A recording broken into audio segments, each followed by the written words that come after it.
Hope everyone is doing well. Hi to everyone in the back. Hopefully you can see us okay up here. My name is Jonathan Linchak. I'm the technical executive for analytics here in the Midwest, and I want to thank you all for coming today. I thought I would start off, before I get to a few of the logistics, by showing you something that no human being in the history of the earth has ever done. Okay, so everyone's paying attention? No one in the history of the planet Earth has ever done what I'm about to do.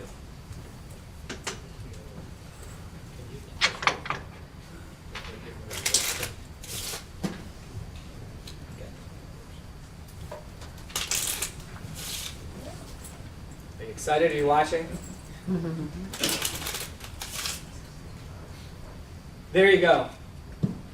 No human being in the history of the earth has ever put a deck of cards in the order that I now have them in after shuffling them 3 times.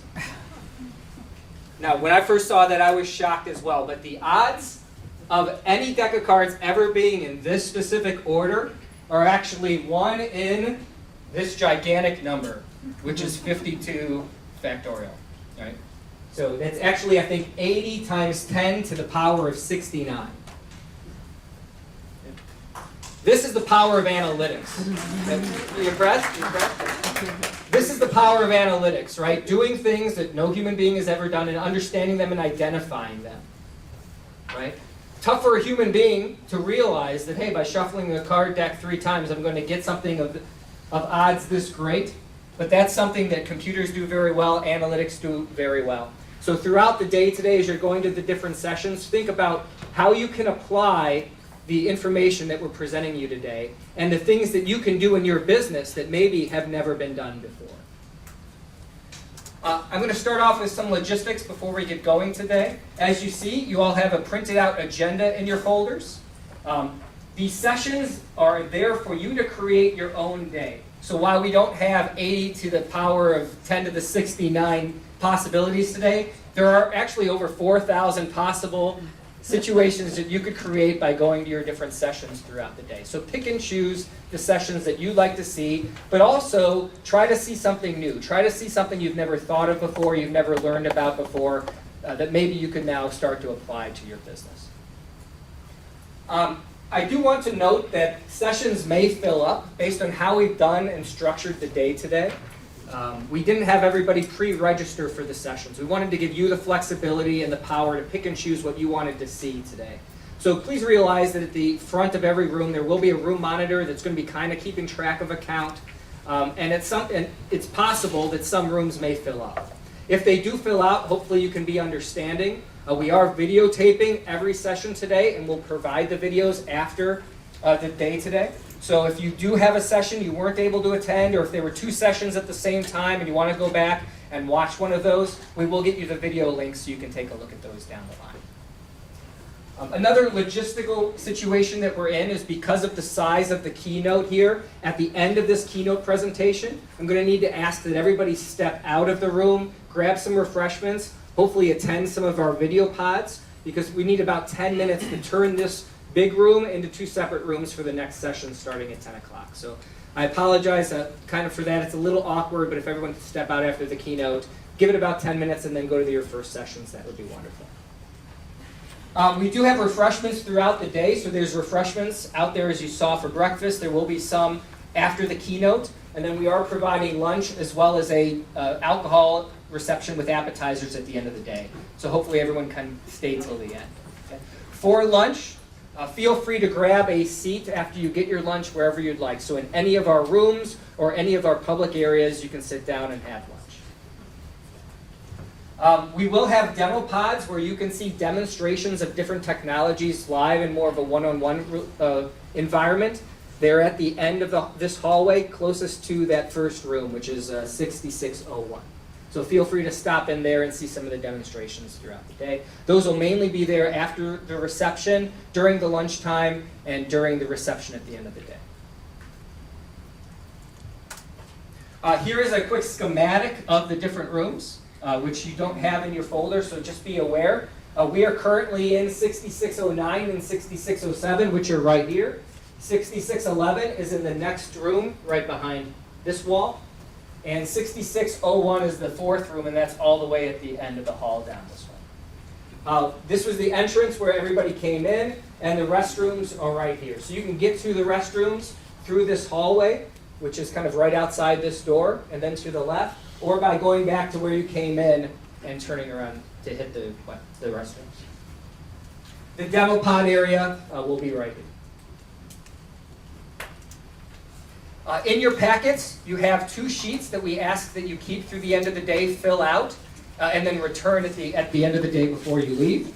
The 2 sheets are our feedback list, where you need to write down the different sessions you saw today and provide your feedback to us, as well as a sheet that allows you to capture your yellow, purple, and green dots. So if you notice in your agenda, some of the sessions are color-coded, either green, yellow, or what was supposed to be purple, but actually is kind of pink to at least me. I'm a little colorblind. But if you attend one session from each color, you will receive a dot sticker that you can attach to that sheet.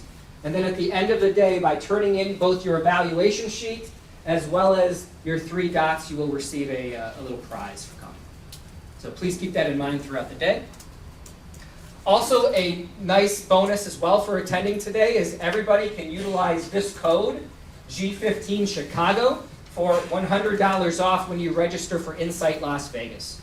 So as everybody knows, we tried to reproduce what happens in a typical Insight at the day today, but there's really no possible way we could get all the great sessions over 4 or 5 days that happens in the actual Insight that's happening in Las Vegas. So if you've attended it in the past, please come again. If it's somewhere you've never been before, it is a great show. It's a wonderful use of time. So feel free to use this G15 Chicago code to get $100 off your registration.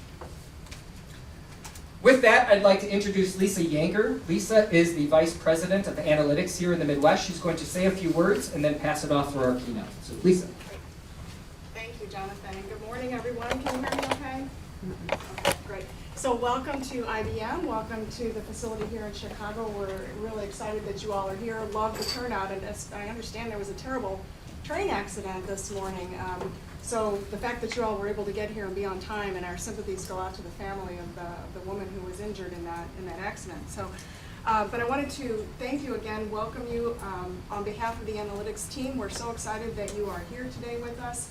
Our intention and objective is certainly to give you a solid return on your investment of your time today, and hopefully you will agree with that by the end of the day. Now, Jonathan mentioned Insight in Las Vegas. Anybody been to Insight, or what was formerly known as IOD, Information on Demand?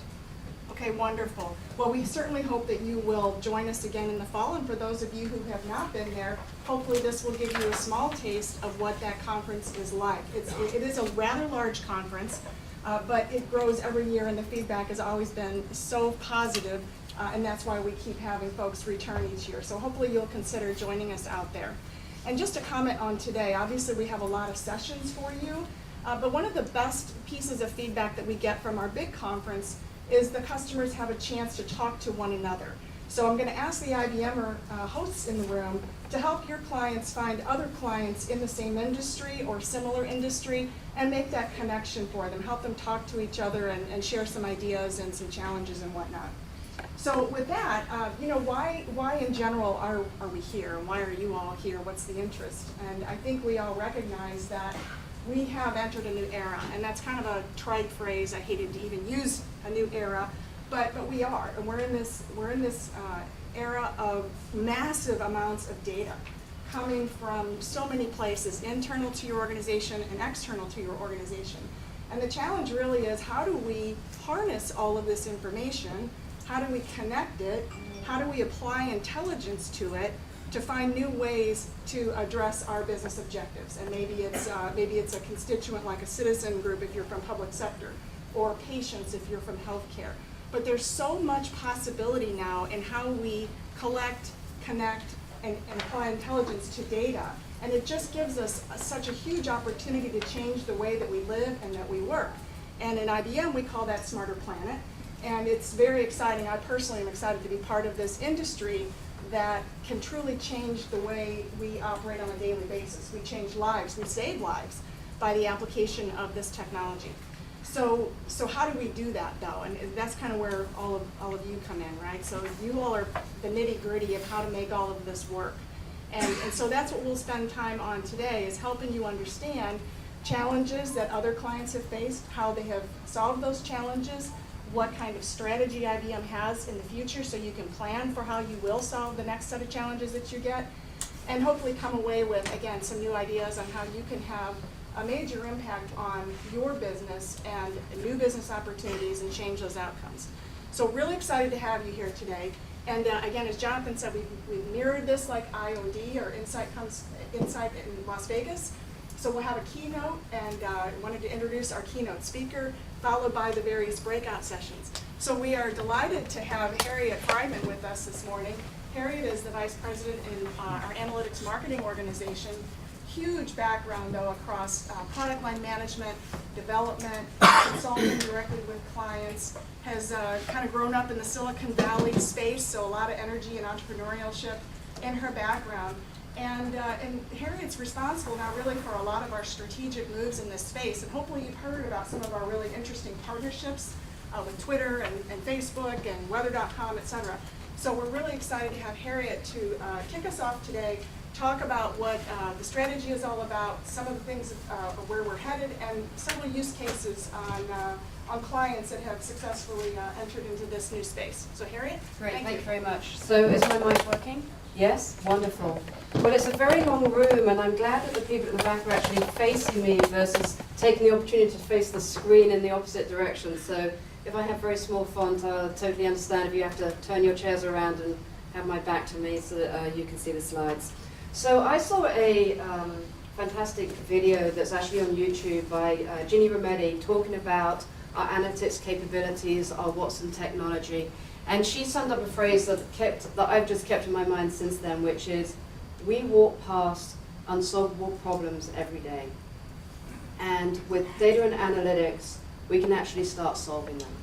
So what we want to do today is just talk a little bit about that. As Lisa said, I'll be going through an overview of our analytics strategy, as well as share with you some client stories and some insight about how we've seen other clients get started.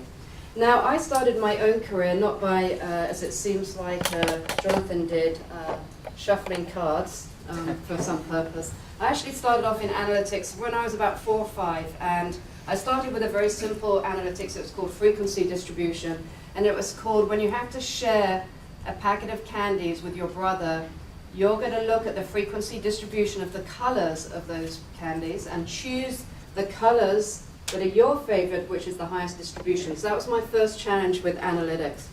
I took that forward actually into high school, since there's a standard curriculum for education, and to graduate high school, I actually graduated in England, if you can tell from my accent. And there's a set curriculum, so I went to the school district and I asked for, I wanted to practice my studies. I asked for 7 years of history of the exams that you take in high school. So I took that 7 years, and then I analyzed all the different questions and looked at the probability of a question being asked in my year for certain subjects. And that was great, because the first one I remember was physics. I got all 4 questions guessed correctly. I then found out that you can turn analytics to lucrative outcome, and I started offering up my probability on the other subjects to my fellow classmates, and found I could make return from analytics and haven't looked back since. So what we say is, and what we look at, is the fact that a year ago today, we were probably talking about the volume, velocity, variety of data, and we were talking about the nature of data, and we've really moved beyond that stage. Now we know intrinsically that there's value in data.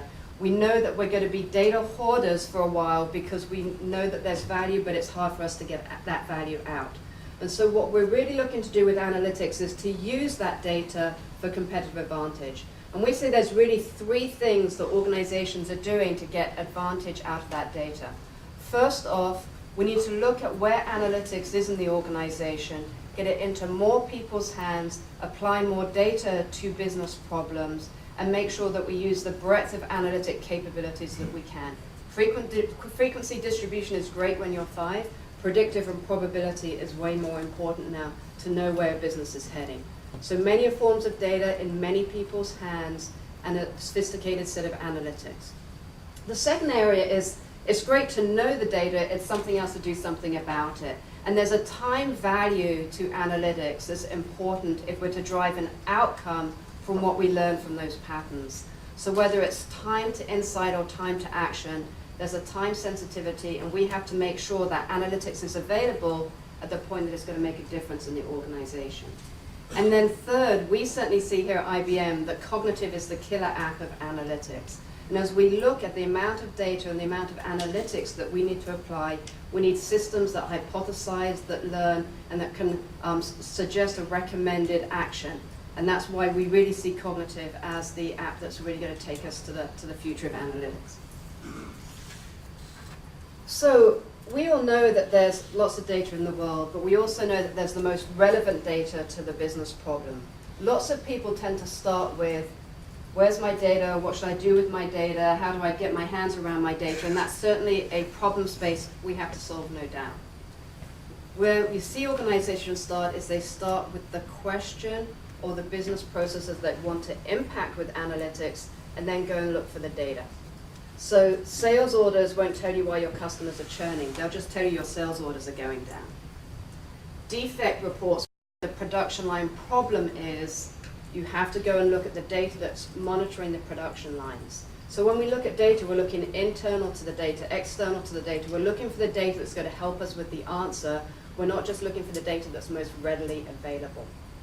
Secondly, with analytics, it's great that we know what's happened in history, and we use history to be able to predict the outcome of the future. But there's lots more analytics now that we can take advantage of. Social analytics, video analytics, network analytics. There's a whole breadth of very sophisticated analytics that will help Jonathan be able to do better probability and go beyond what we, our own brains, can be able to process and interpret to understand the patterns and find relationships in that data. We've also seen a trend that analytics was once really the realm of, let's call it middle management, right? We're going to provide a dashboard, we're going to provide a report, and that's still very, very necessary to run the business. But now we want analytics in more people's hands. We use analytics in our daily life. What's the traffic going to be on this road? Should I take a different route?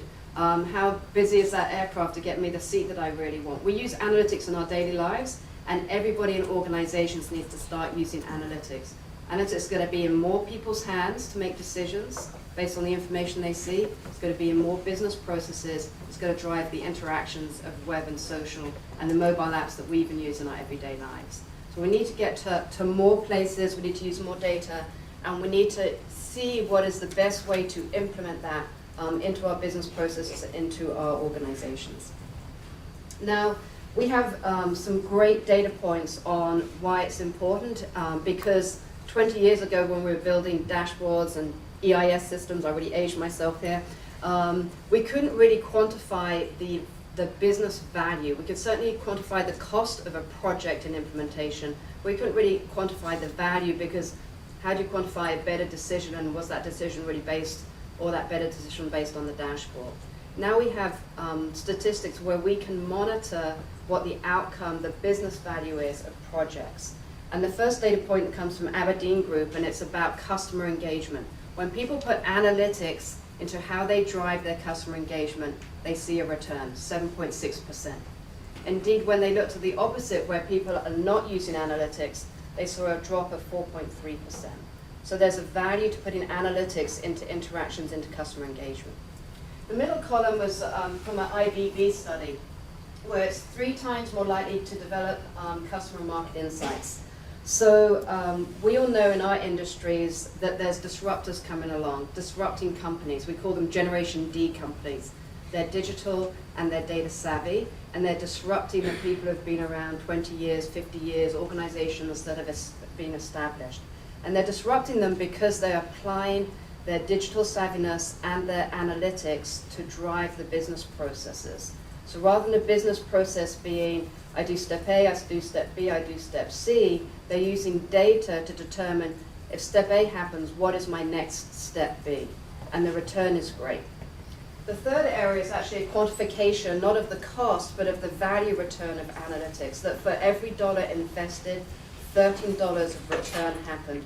And this is a Nucleus research study, which if you're looking for data points for your business, for your business justification. That's a great study to really look at how to quantify the business value outcome of analytics. So we always play this imagine game, and if you were to sit here today and I was to give you 5 minutes to just sit there and write a list of, if I had analytics and I put aside the fact that I need a good data foundation and that I may not have the right analytics capabilities, but I look at what answers I would like to provide the company, what business processes I might want to change, or even what businesses I might want to be in, you'll come up with a very long list. Because now what we're doing is we're imagining the possibilities and then looking at how we can deliver that with data and analytics. So whether it's fraud protection, it's risk management, it's better traffic. I sat on South Wacker Drive this morning for 10 minutes, so I know that there's some traffic optimization that we might be able to help cities with in terms of analytics, or whether it's being able to predict customer behavior, improve customer relationships. There's a lot of possibilities in different parts of your organization where analytics can make a real impact. Now, I want to share with you 4 customer stories, and I'll try and keep my facts straight here. As you can tell, I have a bit of a cold. You know what it's like when your head is full of cold here. So Fleet Risk Advisors, they are a consulting firm that helps risk management for logistics companies, for trucking companies. And they used to have a very manual process to advise companies about truck utilization, accident rates, how to predict accident rates, how to retain their drivers in a high churn employee organization. They were doing that manually. What they decided to do was they wanted to put in a predictive solution. So they brought together all their data, put in a predictive solution to help predict what were the characteristics of when accidents happen, and how could they arm their customers with being able to take preventative measures. Once they put in the solution, they were able to reduce fatal accidents by 80%. So they were able to predict the characteristics and behavior and provide preventative instructions on how to avoid those accidents. They also were able to reduce their driver turnover down to 30%. This is in an industry where there's 100% turnover as drivers move from one company to the next. A great example of, I'm already doing it, but with analytics I'm going to do it better, and I'm going to be able to see the return.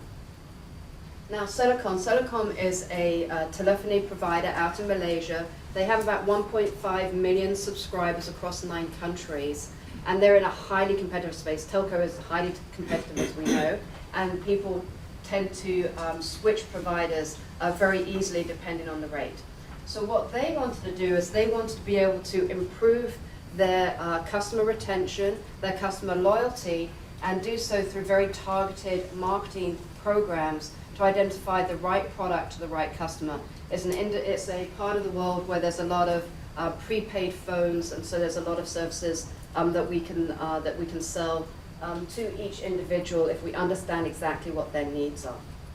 So with analytics, they're able to put in marketing programs where the customer actually received a tailored offer that was relevant to them, to their usage patterns, to what their relationship they already had with the customer and with the organization, and were really able to become much more loyal to their customer base by making sure they didn't get blanket offers that were irrelevant to them.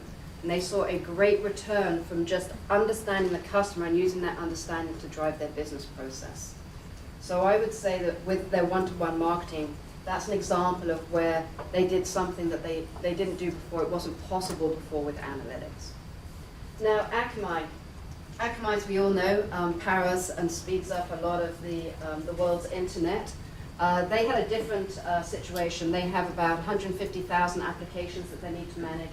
They were looking for a database management system to underpin that infrastructure. Like many, they had an IT backlog. If they wanted to bring it in-house, it was a project they would have to schedule 6 to 12 months out to be able to bring it in on-premise. What they did was they looked for a database as a service on the cloud, a solution that they could get up very quickly and be able to manage it and integrate it with their on-premise infrastructure. And what they did was they did a time to value, got the project up and running with database as a service on IBM Cloud within 30 days. A project that would have not started 6 months from now and would have taken way longer to implement in-house. So a great example of using and looking to a cloud service to really speed up implementation. Now the final one, the Destination XL. Destination XL is a retailer for people looking for clothing where it needs to fit their body type and their lifestyle. And what they were looking to do was, I want to create customer loyalty. I want to increase the purchase size of my customers. I want to get repeat business. They didn't look at the customer in this case, they looked at themselves. So how can we improve our employees at the point of sale in order for them to give a better experience for the customers that came into the store? So what Destination XL did was they put in a sales performance management system, so for their employees to be able to have the right incentives to work with the customers in the store to make sure that what they purchased fitted their style and fitted what they needed. And they had very sophisticated incentives around the ticket price, the shopping cart price, etc. That was a great benefit for customer loyalty. They saw repeat customers. The other thing that was great was it helped them manage their HR and their incentive payout system, so a side effect. So out of all these 3 examples, I really say there's a pattern of 3. I told you I was into patterns from an early age. One is, you may already be doing something, but you want to do it better, and analytics can help you do it better. The second is, there's a business process or a way of doing things that you never did before, and now analytics makes it possible. And then the third is, there's actually areas in your business that you can transform, or businesses that you can get into that your business or your company was not ever in before. Real transformative stuff. So how do you start your journey, or how do you continue the journey that you're already on? I want to share with you 3 things that we've seen organizations do in order to get their analytics journey going in their organization. And the first one starts with culture. So I always said, actually I think I was quoted, although it's a kind of bad quote, I said every organization should have a lot of 6-year-olds. And I think it was interpreted that I think that slave labor is good, which is not what I meant. What I meant was 6-year-olds, if you have 6-year-olds or you've been through that experience, it's why this, why, and you eventually get to the because, but with analytics you're not going to say because, you're going to give the answer. And we have to have in our companies a culture of analytics, a culture of curiosity, a culture of data savviness, of being insight driven. And we need to establish that culture in order to create an adoption of data as the basis and foundation of decisions, and analytics as a way to find patterns and make sense of what we should be doing in our companies. So we always say it starts with culture. Now there's a couple of trends happening that will help us with that. The first is the rise of the Chief Data Officer. This is a role that we see emerging in companies. It either reports into the CIO or into the COO or CEO. And the job of that person is to identify the strategy for the company around data analytics, determine and work on governance with the Chief Security Officer, and be able to champion the connection of analytics across the organization to make it happen. So if you don't already have a Chief Data Officer in your organization, or you aren't one already, that's a role. We have actually a Think Data Forum where CDOs share their experiences. We share data points and studies of how to establish an analytics program. We encourage you to take a look at our CDO work. The second area is that the culture is analytics is for everyone. It's not for the middle management or the person sitting in the corner office. We need to make sure that analytics is used by everyone. I remember a great example when I was still in the UK. We had I don't know what you call it here, Kit Kat. Do you have Kit Kats here? Yeah, Kit Kats, okay. It's a great example of analytics because it shows that ideas can come from anywhere. And if you ever open one, I'm not sure they still package this way, I was in the packaging optimization business before I got into marketing. They used to pack Kit Kats square onto the tin foil. And they used analytics And actually someone on the production floor went, if you offset it 3 degrees, you'll get more wrappings out of that tin foil.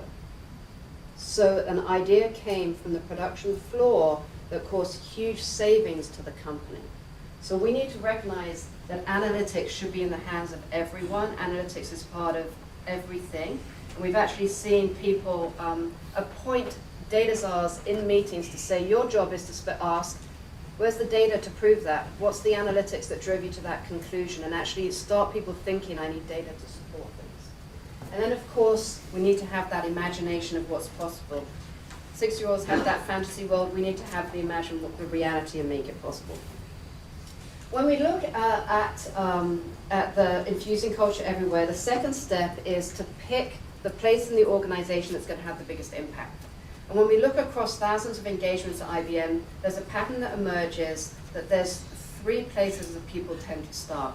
The first is in the area of customers, understanding the customer, understanding how to better serve the customer, retain the customer, and using analytics to improve the experience for the customer, whether it's improving how you work with them or it's improving their interaction with you online. So customer is the first area. The second area is optimizing operations, whether it's in financial services around the offers and the consulting you provide, or it's manufacturing and how you improve supply chain logistics, manufacturing, etc. Operations is usually a core distinctive competence of companies, and that's another place where people start. The third area is around financial management and the management of really the fuel, the dollars that fuel investment in other parts of the company, and how to use analytics to make sure that that asset of capital is well used in the company. So those are the 3 main areas that I've certainly seen where people start. You need to pick the area that matters most to you, again, not the place where you may have the most readily available data.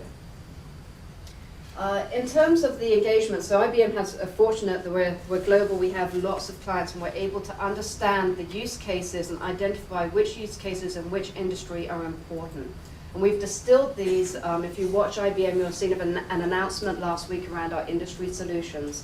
We've distilled these into the highly analytics-driven use cases by industry. And I give you an example here for consumer packaged goods. We have them for other industries too. And if you're interested in use cases because you're looking for where to best apply analytics, please ask our subject matter experts here and they'll be able to find the use cases that you may want to take for your organization. So we talked about investing and infusing the culture of analytics everywhere. We talked about the importance of where to start from the answers or the business process you want to change, not start with what data you have readily available.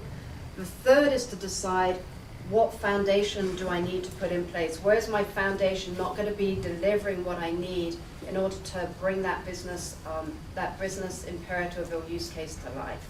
And that can happen in many different areas. It's not like you're sitting here and you have no IT infrastructure today. So you already have things that are working for you in your organization. It's a matter of understanding and using today to really explore where you need to augment what you have, where you need to upgrade what you have, where you need to extend what you have, whether that's governance of your data, that's looking to leverage hybrid cloud, whether that's looking to expand your analytics from something that's more dashboards and reports for management reporting to more predictive, to deploying analytics into applications.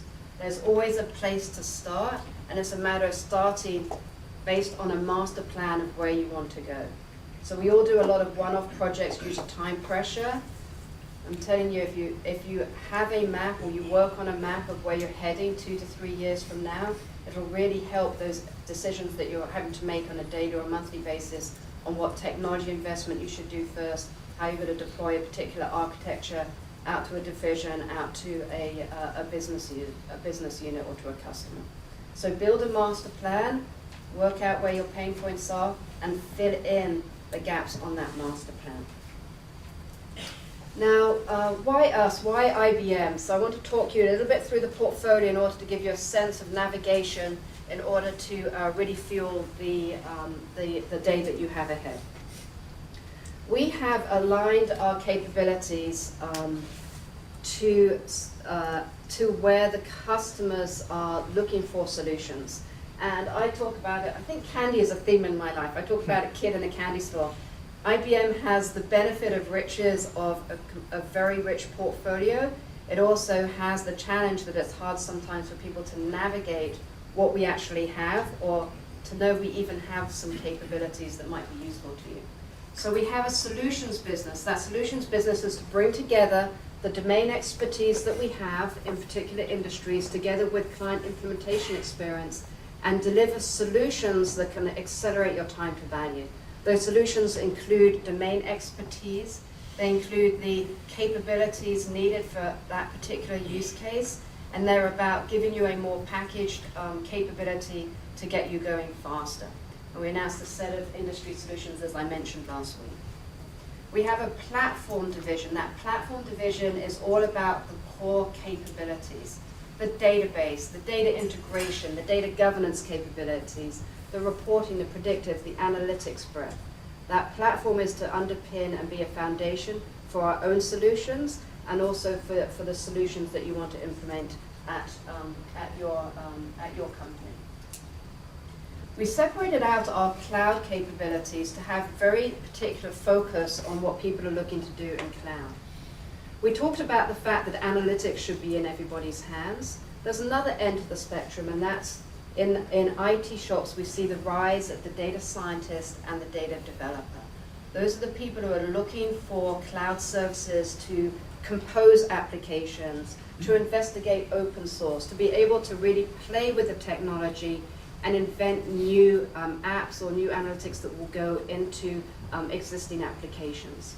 We have a set of cloud data and analytics services in order to enable that community, the developers and the data scientists, to really orchestrate their own combination of services. And we have our platform and our cloud team working together to deliver that hybrid solution so that we can blend on-premise capabilities with cloud capabilities. The Internet of Things, we used to talk, I think, a lot about social media and the fact that we can capture what people are saying and what they're saying to each other, and we still can. There's a huge rise now in the fact that we can capture everything that's being digitized today. There's so much data coming off sensors. I've heard the phrase data exhaust. There's so much data that we need to work out of that exhaust what to use. The Internet of Things is a way that we can identify and capture that data at the edge where those sensors are, be able to network it together, and it's a huge fuel of information. There's a great example out in California where we're working with a car manufacturer and a electricity provider. Now, I didn't know that I thought electric cars, you power them in so that they can recharge the battery, right? Makes sense. It's an electric car, it needs electricity, I'm going to plug it in. Electricity is going to come from the grid into my car and I'm going to be able to drive around. Now, the work that we're doing with this partnership is, oh no, the electric car can generate so much power, it can be a power source back to the grid. So when the car's being plugged back into the grid, it's not taking power, it's delivering power to the grid. So how does the electric provider now deal with the fact they've got another electricity source coming from an edge device called a car? So this Internet of Things is about understanding patterns which logically you would say, oh no, that's not possible, but in reality it is possible. And there's lots of Internet of Things examples in our business where we can really bring analytics to a new realm, which is not our ERP applications, it's into the world around us and into all the objects that we interact with. Insight as a Service is our area where we have looked at data providers and what we can do to bring data to analytics and enhance that experience. And I'll talk a moment about the announcements we've done with Twitter and with the Weather Channel as a way to get more data to drive analytics. And then, of course, we have our client success team, how we pull this all together to make sure it addresses the particular need at our clients. So to give you a flavor in very small font of the type of solutions we have, this is where Hopkins is going to turn to the back. We have a number of solutions, many of which you will hear about or experience today. I encourage you to think, if you have a particular business area, first look Do we have a solution that you can look at, understand, maybe learn from, or may actually suit the implementation that you're looking for? So we have a number of solutions across each part of the business imperatives that I discussed. The Chief Data Officer, we talked a little bit about that. I would encourage you, if you're looking at establishing a Chief Data Officer, you look at it from a strategic point. It can be a role that gets tasked with governance. Governance is one of the many things that a Chief Data Officer should do. If you're interested, I can definitely give you the link to the definitions and the Think Data forum that we have around the Chief Data Officer. It's about empowering the organization with analytics. Their job is to infuse analytics everywhere in their company. Business users. So we all know we have an appetite for downloading apps in our personal life. We don't necessarily look to someone else to implement those applications for us on our mobile devices. And our business users are no different. If there's business people in the room, I'm sure your heads will nod that yes, if there's a tool available to me that I can use, I'm going to be using that tool. Us IT people in the room are going to say, okay, how do we tie together those applications with our corporate applications, create governance, and make sure that there's an ecosystem where those tools of choice can also work with the sanctioned tools within the organization. We have two great technologies that if you haven't experienced them, you can experience them for yourselves. Watson Analytics, which is a way to do smart discovery. It's a way you can load up your own data into an experience. It can run advanced analytics under the covers without you having to know the particular algorithms to apply, and it can give you great insight. It's a beautifully elegant solution. You can try it for free, and I encourage you to take a look at Watson Analytics as a way that we're going to get everybody in an organization using dashboards and understanding what their data is. The other one is IBM Navigator, again, a self-service application, and it's about being able to manage that huge amount of unstructured content in documents and being able to workflow them around an organization. So two great examples of the fact that we need to satisfy the appetite for self-service, for self-discovery, and for self-management of data, and put that into the larger ecosystem of governed applications across the company. So developers, I talked about the developer and the data scientist wanting to compose applications on their own, and I would say in Silicon Valley, maybe 20 years ago, the coffee conversation in the shops was about stock options and e-commerce and Webvan, if you remember Webvan. Now all of the conversation is around apps, hackathons, what have you produced recently in terms of a cool app. It's all about apps, apps, apps. And so we've responded to that by putting, at this point, about, I would say 90% of our analytics portfolio available as cloud services, whether it's in Bluemix, in our developer cloud, or it's software as a service.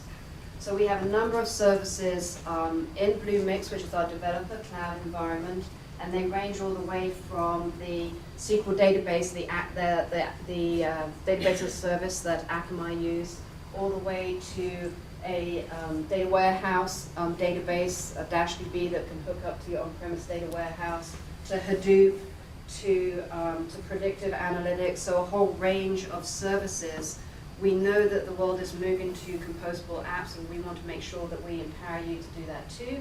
And you should definitely check out while you're here and learn about our data and analytics services on the cloud.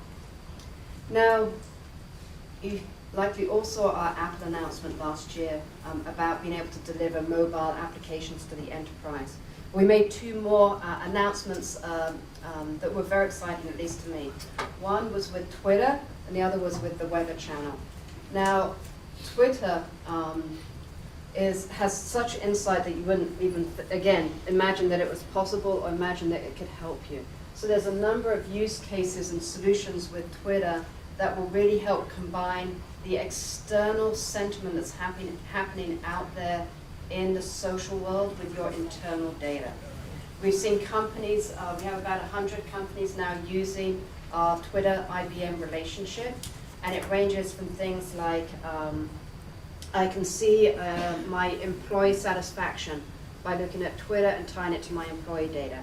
I can see and understand that it's my most valuable customers that are impacted the most when I change my sales account manager that works with that customer. We can tie that enterprise data together with social data and understand how to change our business processes for the better outcome. So Twitter data is a great source or trigger on what's happening in the world outside of the enterprise, and it's a great fuel of information for things that aren't captured in our typical transactional systems. The weather company, if there was ever an outlier of weather, of data, it's weather. For our examples, I wonder, we have it in San Francisco a lot, I wonder why nobody came to the ball game. It was actually a great team that was visiting the SF Giants. Why was that?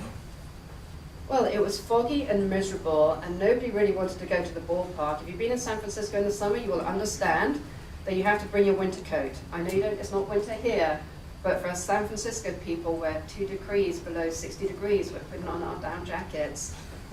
Weather is going to be influential to businesses, and if we can incorporate that, all those sensors and that data points around the world into our businesses, we can make more meaningful decisions like truck routing, like employees coming into manufacturing plants, et cetera, et cetera. So an example of the places where we're looking to help provide the data, the most relevant data to help analytics. In terms of our foundation, if I had another 3 or 4 days, I would walk you through each capability that we have in our analytics platform. Fortunately, I only have 5 or 6 minutes here, so let me just give you a broad brush of what we see these capabilities being applied to. We see these capabilities being applied to modernizing an existing data warehouse infrastructure, where we augment maybe the data warehouse with Hadoop systems, with cloud data warehousing capabilities. We see a modernization of data warehousing happen. We're also seeing a lot of customers applying predictive to their business intelligence environments. So versus only looking at historical data or what's happening right now, how can I use that data and apply predictive analytics to it? We see people looking at governance around their integration and their data. Governance, privacy, security, a big topic. As we gather more data and we hold that data, we are responsible to our constituents for being able to govern it securely. We also see a lot of people tying their transactional databases to their analytics needs. So we see a blend of workloads happening on our operational databases to provide operational analytics right on those databases. And we have capabilities with our databases to do that, so you can do in-place analytics. So a number of capabilities. I think it's safe to say if you're looking for a capability, there's one in the platform. It's a matter of knowing it, understanding how it applies to your business. We've also done a lot of work to take the software capabilities and look at our systems and optimize our systems for analytics workloads. When we look at analytics workloads, if you're working on a file system, you're going to need a different storage and system than you are if you're working with a database. You're going to need a different one for running highly intensive algorithmic machine work. We've optimized our systems for analytic workloads, whether that be our Cognos BI product on the Power, Cognos with DB2 on Power, our System Z. There's a recognition that the infrastructure matters to the performance and the cost of the price performance equation for analytics, and we've worked to make sure that as one IBM we've put together our software and our systems experts to make that performance happen. I talked about the cloud. All right, let me conclude here and give you some parting thoughts. So IBM's serious about analytics. We have a serious investment in data and analytics because we know it is the new era. It is the new era. We are in what we call the insight economy. To be in the insight economy, we need to have the expertise, the strategy, and the technology to help our clients be successful, and that's where we've invested. We have consultants that have seen almost every use case you can imagine and have experience on how to help clients work through implementing in their organization.